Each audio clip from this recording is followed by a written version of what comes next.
A los padres les digo, con todo el respeto, deje de estar preocupándose por ponerle normas y corregir a sus hijos cuando usted no da ejemplo.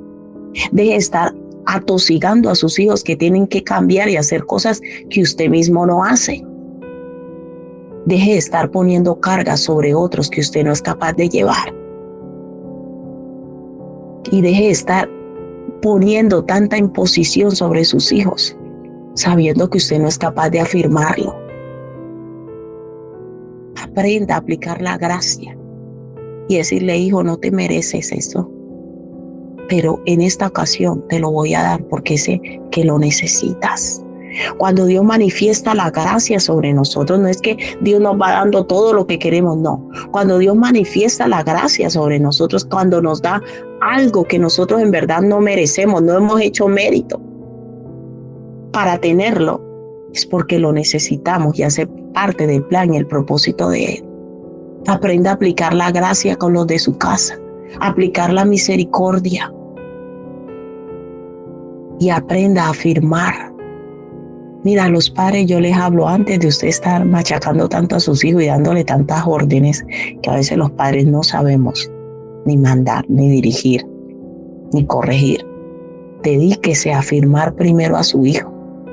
¿Qué tal si usted por cada corrección hace primero unas 10 afirmaciones? Primero lo afirma bien afirmadito al niño. Le dice qué inteligente eres, qué bien lo has hecho. O sea, que usted le dé unas 10 afirmaciones durante el día antes de venir a corregirle. Pero haga la lista y verá que usted se la pasa machacando a ese niño, a esa niña, diciéndole lo que le falta, lo que no tiene. Y por allá a las 1000 le dice algo bueno. Ese modelo de enseñanza no sirve y no funciona y es dañino. Yo tengo que aprender a afirmar a los de mi casa. Mira, cuántas veces los mismos de nuestra casa nos pasan algo, un vaso de agua, nos hacen un favor y ni gracias le decimos. Pero a los de la calle sí. Aprendamos a afirmarnos, decir que bien lo has hecho. Gracias, esposa, esa comida como te quedó de rica. Me gustó ese detalle que tuviste conmigo. O esposo. Hermanos, necesitamos trabajar en nuestra familia, pero ¿sabe por qué? Es más fácil el otro evangelio, en donde yo ato 4 demonios, los echo fuera, reprendo y me creo muy espiritual, porque ese evangelio no lleva humildad, ese evangelio no forma humildad en el corazón, porque antes me siento con autoridad, no para hablar al enemigo, para expulsar. Pero ¿qué tal si te sientes con autoridad y humildad para bajar la cabeza cuando ofendes a los de tu casa? ¿Cuántos ofenden y no son capaces de pedir perdón y les cuesta pedir perdón? No, es que si usted no hubiera hecho eso, si usted no la embarró, así, a lo colombiano, la embarró, corrija y pida perdón. No se ponga con excusas. Y si la persona se siente dañada, se sintió dañada. ¿Qué tal si a partir de hoy empezamos a poner en práctica el evangelio con los de nuestra casa? Dice la palabra del Señor que el que se humilla es exaltado. ¿Qué tal si empezamos a humillarnos? Dios se humilló hasta lo sumo hacia nosotros. No, yo soy aquí la autoridad, yo soy el papá, yo soy el que traigo la comida, yo soy el que a mí me tiene que... Llegué, que todo el mundo corra a servirme la comida. ¿Qué tal si usted llega y sirve la comida a los demás? Mira, Jesús vino a dar muestra de humildad y Él dijo, yo estoy aquí como el que sirve. Y usted sabe que en el reino de Dios, el que tiene más autoridad debe ser el más humilde.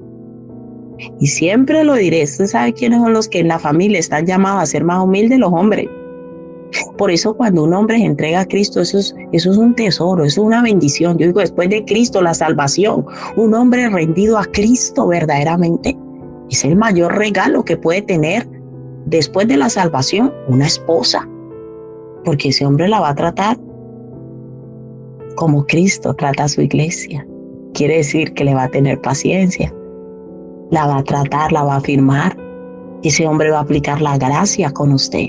Le va a decir, esposa, igual no mereces esto, pero el Señor ha manifestado la gracia en mí, yo voy a manifestar la gracia en ti. Estamos entendiendo que el Señor vino a enseñarnos cómo debemos vivir, cómo debemos poner en práctica su evangelio, sus buenas nuevas.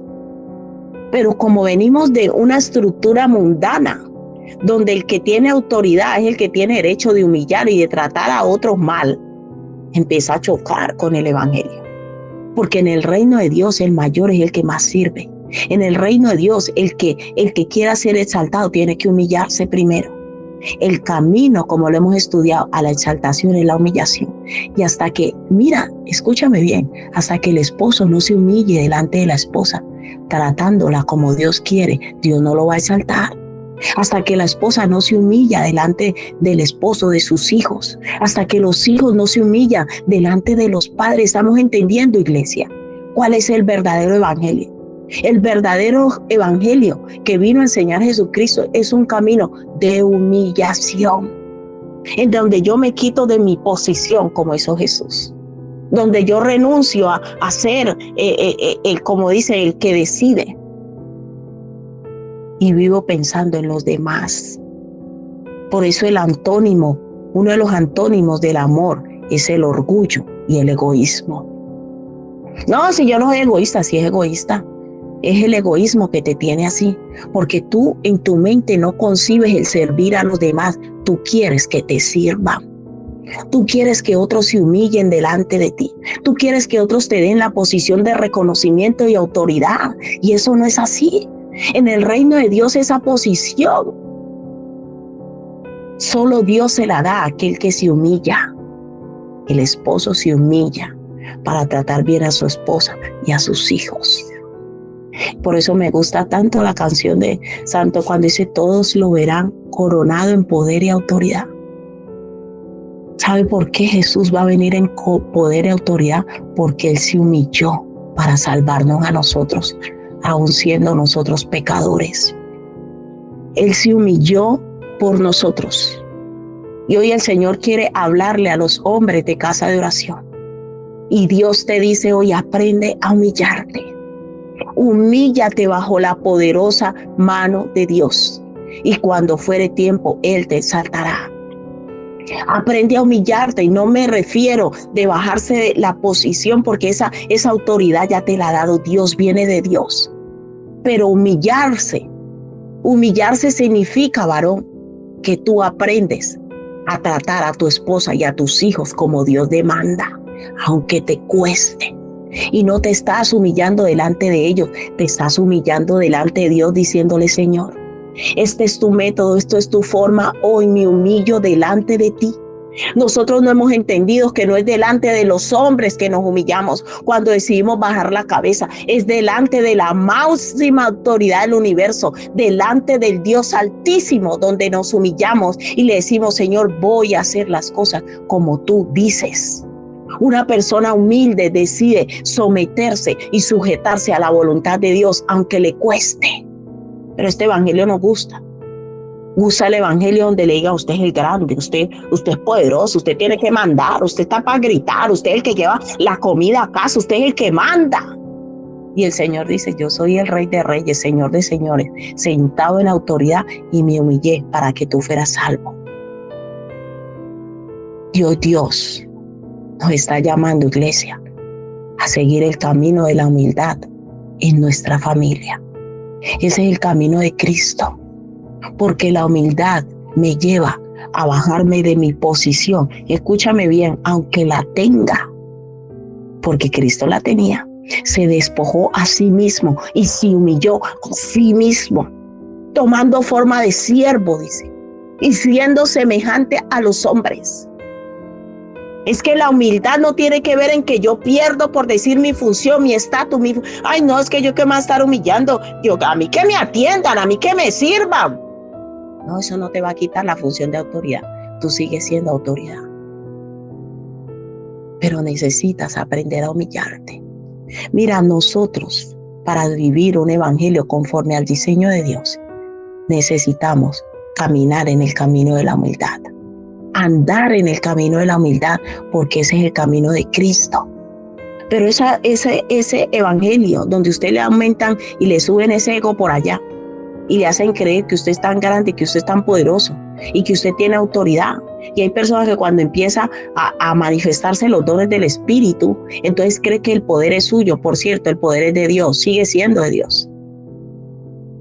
Hermanos, sigamos el verdadero evangelio, el evangelio eterno que vino a predicar Jesucristo. Y ese evangelio nos llama a crecer en amor. Si usted quiere, no, yo estoy creciendo espiritualmente, yo veo que, no, el mayor crecimiento espiritual de nosotros es cuando aprendemos a crecer en amor. Y ese crecimiento en amor nos va a llevar a humillarnos, a poner y a considerar a otros como superiores a nosotros mismos. O suena chino para muchos, no, para mí superior, y yo soy la más guapa, si yo soy el más inteligente, si yo tengo las mejores ideas en casa, o sea, ¿y a dónde voy? Hermanos, y cuando estas verdades, amada iglesia, estas verdades no se fundamentan en nuestro corazón, no nos es revelado, vamos trasladando lo mismo a la iglesia. Por eso vemos que en las iglesias se generan tantos conflictos a veces, cometemos tantos errores, porque cuando yo no he fundamentado esto en mi casa, no sé aplicar el perdón, no sé tener paciencia, no sé ser compasivo. Cuando alguien falla en la iglesia también voy a hacer lo mismo.